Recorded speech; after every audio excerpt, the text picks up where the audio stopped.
Mhm. Pawikan talaga siya kung titingnan mo. Tingnan mo.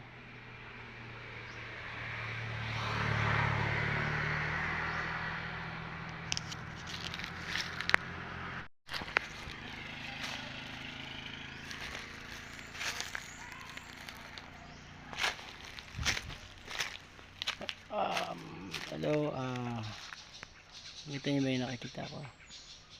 Yan yung malapitan. Ano siya? Anong naisip nyo? Para siyang tingnan nyo sa malapitan. Ano yan? Pawikan na dumukit sa kahoy. Kumapit sa kahoy, pawikan. Oh, tingnan nyo.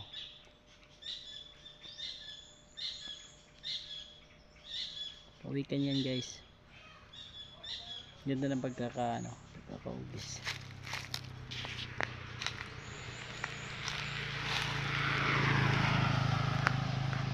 Nakita nyo na? Yung ka lang nakakita ng pawikan na nakakapit sa kahoy.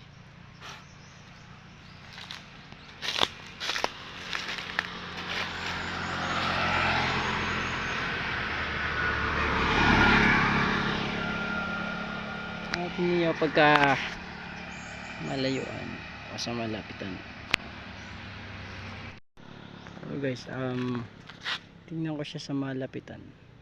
Ayan. Pawikan siya, nakakapit sa kahoy. Okay.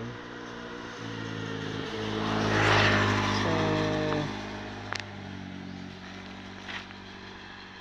teka kung paano siya nabuong ganyan. Paano siya kalaki.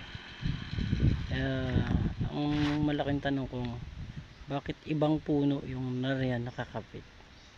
Tsaka yung kinapitan niya, ibang kahoy. O diba?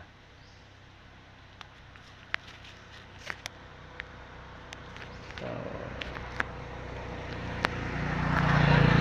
curious lang ako sa lagay na yan.